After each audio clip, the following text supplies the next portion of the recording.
Hello students, इस class का हमारा टॉपिक है क्वांटिटेटिव डाटा प्रेजेंटेशन। तो हमने पीछे जो है वो शुरू से जो हमने पढ़ा था कि हम प्रेजेंटेशन ऑफ डाटा कैसे करते हैं, तो हमने जो है टैबुलर फॉर्म में पढ़ा था और उसके बाद हमने जो है वो डायग्रामेटिक और जो है वो ग्राफिकल जो है वो क्लासिफिकेशन पढ़ी थी उसकी। तो जो ग्राफिकल रिप्रेजेंटेशन ऑफ डाटा है वो हम किसके लिए यूज़ करते हैं, वो हम करते हैं क्वांटिटेटिव डाटा प्रेजेंटेशन के लिए। तो इसमें सबसे पहले हमारे पास आता है हिस्टोग्राम। तो हिस्टोग्राम क्या है? It is the graphical representation of the frequency distribution shown in the form of area diagram. Area of the each block varies with the frequency. तो जैसे आगे हम इसके बारे में पढ़ेंगे। इसका एग्जाम्पल है frequency distribution of weights of 60 patients before they undergo basti treatment. बस्ती ट्रीटमेंट के बारे में तो सभी जानते होंगे। तो हम देखेंगे कि अकॉर्डिंग टू द वेट जो है वो फ्रिक्वेंसी डिस्ट्रीब्यूशन क्या थी। तो जो हमारे पास 45 टू 50 वेट के पेशेंट्स थे वो कितने थे? 2 थे। उसके बाद 50 टू 55, 55 टू 60, इस तरह हमारे पास जो पेशेंट है अकॉर्डिंग टू द वेट कितने हैं? 2, 5, 9, 15, 16, 7, 5, 1 और 60 या 60 जो है वो टोटल पेशेंट्स हुए। मतलब टोटल नंबर ऑफ़ पेशेंट जो है वो 60 हैं, लेकिन अकॉर्डिंग टू द वेट जो है वो कितने पेशेंट्स हैं? 2, 5, 9 एट्सेट्रा। तो इसको अगर हम बहुत ही ब्रीफ फॉर्म में देखें तो ब्रीफ फॉर्म में ये है, it is the area diagram. अगर हम देखें तो it is the area diagram. Area of the rectangle varies with the frequency. तो एरिया ऑफ द रेक्टेंगल कैसे varies with the frequency of the patients. देखो अब इसमें क्या है कि 45 टू 50 के जो है वो कितने पेशेंट्स थे? वो थे हमारे पास 2 पेशेंट। तो हम इसको कैसे प्रेजेंट कर रहे हैं? 45 टू 50 के जो 2 पेशेंट थे, हमने जो है वो एक्स एक्सिस पे जो है वेट लिया है पेशेंट्स का, और बाय एक्सिस पे जो है वो नंबर ऑफ़ पेशेंट्स लिए हैं। नंबर ऑफ़ पेशेंट्स का मतलब है फ्रिक्वेंसी ऑफ द पेशेंट्स। तो इसे हम कैसे प्रेजेंट करेंगे? इसे हमने जो है वो 45 टू 50, इसमें जो बहुत इम्पॉर्टेंट चीज़ ये है कि इसमें जो हमारा जो रेक्टेंगल रहेगा उसके बीच में कोई भी डिफरेंस नहीं रहेगा। इसको हम कहते हैं, इस तरह की जो हमारे पास जो है ग्राफिकल रिप्रेजेंटेशन होती है उसको हम कहते हैं हिस्टोग्राम। तो जो 2 फ्रिक्वेंसी वाले पेशेंट हैं, मतलब जो नंबर ऑफ़ पेशेंट 2 हैं वो 45 टू 50 के बीच में हैं। उसके बाद 50 टू 55 के बीच में हमारे पास कितने पेशेंट हैं? हमारे पास जो है वो 5 पेशेंट हैं। 55 टू 60 के बीच में हमारे पास कितने पेशेंट हैं? हमारे पास 9 पेशेंट हैं। तो इस तरह हमने जो है फ्रिक्वेंसी ऑफ द पेशेंट जो है अकॉर्डिंग टू द वेट जो है वो इस हिस्टोग्राम में जो है वो प्रेजेंट की है। इसीलिए इसमें कहा गया है it is the area diagram. Area of the rectangle varies with the frequency. तो जो area of the rectangle varies with the frequency of the patients या नंबर ऑफ द पेशेंट्स। तो ये क्या है? ये है हिस्टोग्राम।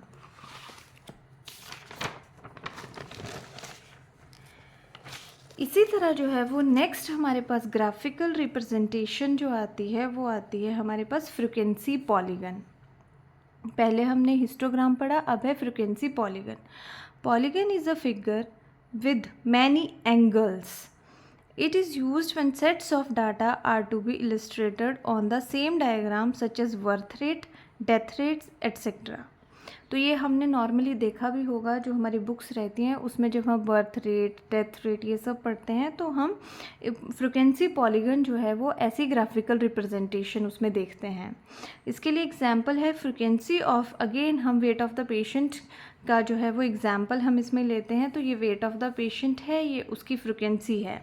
तो इसको हमने कैसे प्रेजेंट किया है? इसको हम इस फॉर्म में भी प्रेजेंट कर सकते हैं, मतलब frequency distribution of the weight of the 60 patient. तो हमने वेट कैसे लिया? 45 टू 50, 50 टू 55, 55 टू 60। इस तरह जो है इस एक्स एक्सिस पे हमारे पास again weight of the patient है और इस तरफ जो है हमारे पास फ्रिक्वेंसी ऑफ द पेशेंट है। लेकिन इस बार हमने जो है वो रेक्टेंगुलर फॉर्म में उसको शो नहीं किया है। इसमें हमने जो है वो एक जो है वो एंगल्स बनाए हैं, जैसे 2 से 5 तक जो है वो नंबर फ्रिक्वेंसी गई है, उसके बाद 9 नंबर पे फ्रिक्वेंसी गई है, उसके बाद 15 पे फ्रिक्वेंसी पहुंची है, उसके बाद एक एंगल बना है 16 पे, देन एंगल बना है 7 पे, उसके बाद 5 पे और उसके बाद 1 पे। तो इस तरह की प्रेजेंटेशन को हम कहते हैं फ्रिक्वेंसी पॉलीगन। और ये जो प्रेजेंटेशन है ये सबसे ज़्यादा हमारे पास यूज़ की जाती है जब हम जैसे बर्थ रेट्स या डेथ रेट एट्सेट्रा हम लोगों को किसी पर्टिकुलर एरिया के या पर्टिकुलर कंट्री के जो है प्रेजेंट करने रहते हैं, तो हम जो है वो फ्रिक्वेंसी पॉलीगन का यूज़ करते हैं। लेकिन एक सिंपलर एग्जांपल के लिए हमने अगेन यहाँ पे वेट ऑफ द पेशेंट को ही जो है वो प्रेजेंट किया है with number of the patients. उसके बाद जो थर्ड रिप्रेजेंटेशन है डाटा की फॉर क्वांटिटेटिव डाटा, वो है हमारे पास frequency curve. When the number of observations are very large, इसके लिए हम एक और चीज़ जो है वो पढ़ सकते हैं कि जैसे जैसे नंबर ऑफ़ द पेशेंट्स या नंबर ऑफ़ द ऑब्जर्वेशंस बढ़ती जाएंगी वैसे वैसे जो है वो हमारे कर्व या जो हमारी प्रेजेंटेशन जो है वो डिफरेंट होती जाएगी। तो इसमें हम कब इसको करते हैं, when the number of observations are very large and group interval reduced. जब ग्रुप इंटरवल जो है वो रिड्यूस होता जाएगा और नंबर ऑफ़ ऑब्जर्वेशंस हमारे पास लार्ज होती जाएंगी, तो हमें जो है जो एक प्रेजेंटेशन मिलेगी अकॉर्डिंग टू दैट ऑब्जर्वेशंस, वो क्या मिलेगी, हमने जो है वो फ्रिक्वेंसी कर्व मिलेगा। जैसे पीछे फ्रिक्वेंसी हमें पॉलीगन मिल रहा था, पीछे हमें हिस्टोग्राम मिल रहा था, तो यहाँ पे हमें फ्रिक्वेंसी कर्व जो है वो प्रेजेंटेशन के लिए मिलेगा। When number of observations are very large and group interval reduced, then the frequency polygon tends to lose its angulation, giving rise to smooth curve called frequency curve. तो इसमें क्या है, for example frequency distribution of weights of the 60 patients before they undergo basti treatment. Again हमने वही example लिया है, वही हमारे पास 60 पेशेंट्स हैं, लेकिन यहाँ पे अगर हम इसकी प्रेजेंटेशन देखें तो जो हमारी प्रेजेंटेशन है वो है फ्रिक्वेंसी कर्व प्रेजेंटेशन। तो क्योंकि अगर नंबर ऑफ़ ऑब्जर्वेशंस हमारे पास लार्ज होंगी और ग्रुप इंटरवल इज़ रिड्यूस्ड होगा।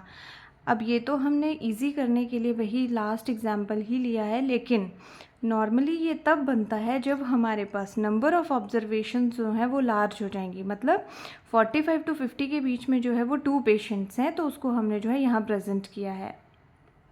अगर आप ये हिस्टोग्राम नहीं भी बनाते हैं तो भी चलेगा, इसके अकॉर्डिंग भी कर्व बन सकता है, लेकिन ये अंडरस्टैंडिंग पॉइंट ऑफ व्यू से जो है वो इजी है, इसलिए इसे हमने बनाया है। जब हमारे पास ग्रुप इंटरवल जो है वो रिड्यूस हो जाता है और नंबर ऑफ़ जो है ऑब्जर्वेशंस जो हैं वो इंक्रीज़ हो जाती हैं, तब जो हमारे पास प्रेजेंटेशन ऑफ डाटा आती है वो कैसे आती है, वो आती है फ्रिक्वेंसी कर्व की फॉर्म में। तो इसमें देखिए 2 से जो है वो 5 पे, 5 से जो है वो 9 पे, 9 से जो है वो 15 पे, इस तरह जो है वो कर्व आगे बढ़ा है according to the weight of the patient. और उसके बाद जब वो फॉल करना शुरू किया है तो अगेन हमारे पास जो इस तरह जो है वो कर्व प्रेजेंट हुआ है। तो इस तरह के कर्व को हम कहते हैं फ्रिक्वेंसी कर्व। तो सबसे पहले हमने हिस्टोग्राम पढ़ा जिसमें जो है रेक्टेंगल के बीच में जो है वो कोई भी स्पेस नहीं था। उसके बाद हमने जो है वो फ्रिक्वेंसी पॉलीगन पढ़ा, उसके बाद हमने जो है वो फ्रिक्वेंसी कर्व पढ़ा। और ये फ्रिक्वेंसी कर्व कब बनता है, जब number of observations are large and the group interval is reduced, तब हम इसको क्या कहेंगे, तब हम इसको कहेंगे फ्रिक्वेंसी कर्व।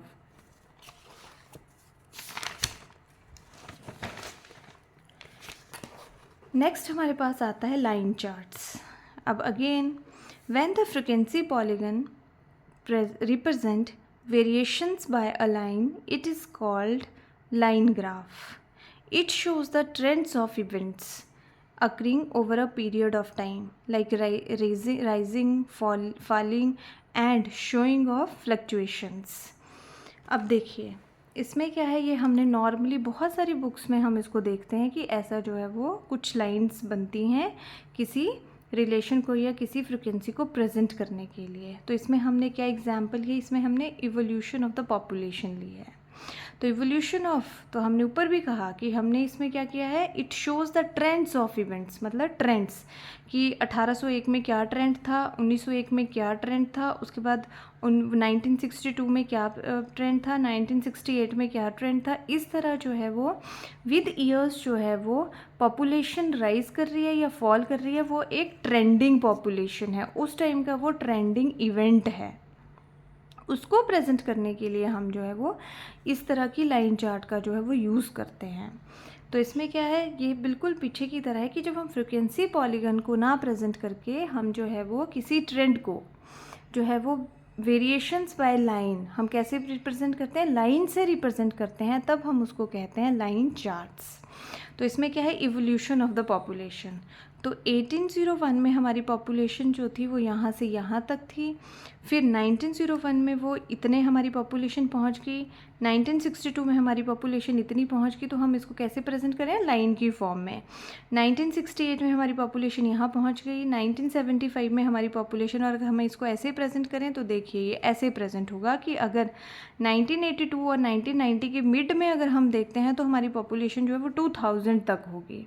तो ये क्या है, ये इवेंट्स हैं जो हमने जो है वो अकॉर्डिंग टू ईयर हमने उसको देखा, और ईयर उसके देखने के बाद हमें पता चला कि जो पॉपुलेशन जो राइज़ हुई है वो कितने से कितने राइज़ हुई है, और उसको हमने कैसे प्रेजेंट किया, लाइन की फॉर्म में प्रेजेंट किया। तो इस तरह की किसी फ्लक्चुएशन को अगर हमें जो है वो प्रेजेंट करना होगा तो हम कैसे प्रेजेंट करेंगे, उसको हम लाइन की फॉर्म में प्रेजेंट करेंगे। जिस तरह, जैसे मैंने आपको पीछे भी कहा कि लास्ट उसमें हमने कहा कि जो बर्थ रेट्स है, जो डेथ रेट्स है, उसको हम कैसे प्रेजेंट कर रहे हैं, हम उसको फ्रीक्वेंसी पॉलीगन की फॉर्म में प्रेजेंट कर रहे हैं। तो वैसे ही अगर हमें पॉपुलेशन राइज या कोई भी इवेंट को हमें प्रेजेंट करना है, जो ट्रेंडिंग इवेंट है, कोई फ्लक्चुएशंस हैं, तो उसको हम कैसे प्रेजेंट कर सकते हैं, वो हम ऐसे प्रेजेंट कर सकते हैं। कोई भी, सबसे इंपॉर्टेंट है फ्लक्चुएशंस। फ्लक्चुएशंस को प्रेजेंट करने के लिए सबसे इंपॉर्टेंट ही लाइन चार्ट्स है, और क्वान्टिटेटिव जो फ्लक्चुएशंस होती हैं वो बहुत इजीली इस लाइन चार्ट से जो वो प्रेजेंट की जा सकती हैं। Next very important is cumulative frequency diagram और ogive. It's very very important, ये आगे भी हमारे बहुत काम आएगा। It is a graph of cumulative relative frequency distribution. ये एक ग्राफिकल प्रेजेंटेशन होती है, लेकिन इसमें सबसे इंपॉर्टेंट वर्ड है क्यूमुलेटिव। क्यूमुलेटिव मतलब इकट्ठा। तो रिलेटिव फ्रिक्वेंसी और दूसरा रिलेटिव, मतलब जो पिछली फ्रिक्वेंसी होगी उसके किसी रिलेशन में जो है वो क्यूमुलेटिव फ्रिक्वेंसी होगी, उसको हम जो है वो फाइंड आउट करेंगे। आगे जब हम मीन, मीडियन, मोड ये सब पढ़ेंगे, या कोई हम अपने न्यूमेरिकल्स करेंगे, या आगे बहुत सारी चीज़ें हैं जिसमें हमें क्यूमुलेटिव फ्रिक्वेंसी के बारे में जो है वो पढ़ना होगा, और वो बार बार टर्म आएगी। तो वो क्यूमुलेटिव फ्रिक्वेंसी यही रहेगी कि क्यूमुलेटिव होगी, वो इकट्ठी एक फ्रिक्वेंसी होगी, और वो एक रिलेटिव फ्रिक्वेंसी रहती है जो आगे हमें पता चलेगा। It is defined as the sum of the all previous frequencies, मतलब जितनी भी प्रीवियस फ्रिक्वेंसीज होंगी उसका जो है वो सम होगा, तभी इसको हमने क्या कहा है, cumulative frequency. Up to current point, the cumulative frequency indicates the number of element in data that lie below the current value। मतलब जो हमारी करंट वैल्यू है उसके नीचे जो भी data, the number of element होंगे, वो क्या होगा, एक क्यूमुलेटिव एड ऑन होगा। वो सारी, या तो अगर कम होता गया तो माइनस होगा, एड ऑन होता गया हो तो वो प्लस प्लस होता जाएगा। तो उसको हम कहते हैं क्यूमुलेटिव फ्रिक्वेंसी। और उसको जब हम प्रेजेंट करते हैं तो जो हमारे पास आता है वो होता है क्यूमुलेटिव फ्रिक्वेंसी डायग्राम और ओजाइव। तो इसमें हमारे पास 2 टाइप्स रहती हैं। 2 टाइप्स में less than cumulative frequency polygon होता है और greater than cumulative frequency polygon रहता है। तो इसमें एक इम्पॉर्टेंट चीज़ है, the cumulative frequency indicates the number of elements in data that lie below the current value. उसके अकॉर्डिंग हमने क्या किया, less than cumulative frequency polygon और greater than cumulative frequency polygon. इसका आगे हम जो है डायग्रामेटिकली अंडरस्टैंडिंग करेंगे। तो अगर हम इसमें देखें तो हमारे पास जो है वो 2 तरह की चीज़ें हैं। एक है हमारे पास जो ये राइजिंग है लेकिन एक असेंडिंग ऑर्डर में है ये, लेकिन इसकी जो 2 टाइप्स हैं इसको हम कहते हैं less than cumulative frequency polygon, मतलब लेस देन ओजाइव, और इसको हम कहते हैं ओजाइव। और ये है ग्रेटर देन फ्रिक्वेंसी पॉलीगन, मतलब ग्रेटर देन ओजाइव। तो हमने कहा था कि जो हमारी लास्ट वैल्यू होगी उसके पीछे के जितने भी एलिमेंट्स होंगे वो क्या होगा, हमारा क्यूमुलेटिव फ्रिक्वेंसी होगी। तो इसमें देखिए स्वाइन फ्लू केसेस जो थे, नंबर ऑफ़ डेज़ के हिसाब से अगर हम देखते हैं, फ्रिक्वेंसी ऑफ द केसेस देखते हैं, तो फर्स्ट डे पे हमारे पास 20 थे, देन 60 थे, देन 80 थे, देन 100 थे, देन 120 थे। तो अगर हम 20 के बाद हम इसमें अगर 40 मतलब इसमें इंक्रीज़ हुए और वो 60 हो गए, 60 में और 20 केसेस इंक्रीज़ हुए वो 80 हो गए, और 20 केसेस ऐड ऑन हुए और 100 हो गए, और 20 केसेस ऐड ऑन हुए और 120 हो गए। तो इस तरह जो हमारा क्यूमुलेटिव फ्रिक्वेंसी थी या क्यूमुलेटिव फ्रिक्वेंसी ग्राफ था वो कैसे गया, असेंडिंग ऑर्डर में गया। लेकिन इसमें हमने पीछे पढ़ा था कि जो हमारी एक स्पेसिफिक लास्ट वैल्यू होगी उसके नीचे के जो एलिमेंट होंगे, तो मतलब लेस देन फ्रिक्वेंसी पॉलीगन, मतलब मान लो अगर हमारी लास्ट वैल्यू 120 है तो लेस देन क्यूमुलेटिव फ्रिक्वेंसी जाता है, ये असेंडिंग ऑर्डर में है, लेकिन ये है क्या, less than cumulative frequency polygon, less than cumulative frequency polygon. ठीक है, कंफ्यूज नहीं होना है इसमें। वैसे ही अगर हम मीज़ल्स के केसेस देखें तो हमें डे फर्स्ट पे हमें 120 केसेस मिले, उसके बाद हमें 80 केसेस मिले, उसके बाद 60, उसके बाद 40 एंड 20 केसेस मिले। तो ये नंबर ऑफ़ डेज़ के हिसाब से जो मीज़ल्स के केस थे वो कम होते गए, जैसे स्वाइन फ्लू के केसेस बढ़ते गए, इसके कम होते गए। तो ये क्या है, डिसेंडिंग ऑर्डर में है। तो मतलब जो हमारी लास्ट वैल्यू थी उससे पीछे अगर हम क्यूमुलेटिव फ्रिक्वेंसी देखते हैं तो वो क्या है, ग्रेटर है। तो ग्रेटर देन फ्रिक्वेंसी पॉलीगन या मोर देन ओजाइव, इसका डिफरेंस भी है इसमें। ये the summing up of the frequency successively is called less than cumulative frequency and its frequency polygon is called as less than frequency polygon or ogive. It is used to predict graphically the number of observations that lie below a specified value, इसीलिए इसका नाम है less than cumulative frequency polygon. Next आता है greater than frequency polygon. Greater the cumulative frequency marked against the lower class boundaries to draw greater than cumulative polygon or more than ogive. It is used to predict the observations that lie the above a specified value. ठीक है, below a specified value, that's why less than cumulative frequency polygon. Above a specified value, it means greater than frequency polygon.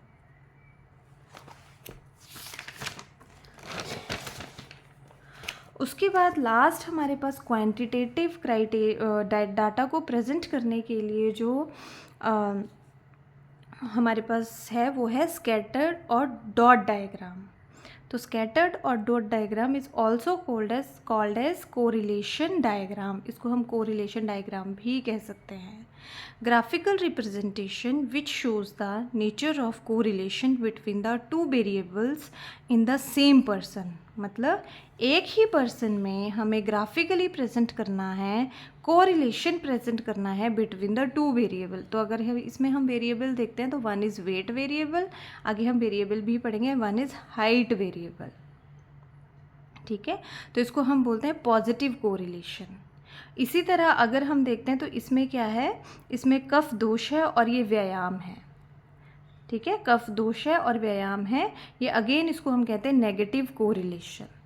तो ये क्या है, हमने एक ही person में दोनों वेरिएबल एक ही पर्सन के हैं या एक ही इंडिविजुअल के, कि जैसे जैसे हाइट बढ़ती जाएगी वैसे वैसे वेट भी अकॉर्डिंग टू हाइट बढ़ता जाएगा। अगर हम नॉर्मल इंडिविजुअल में देखें तो height and weight in women aged 18 years.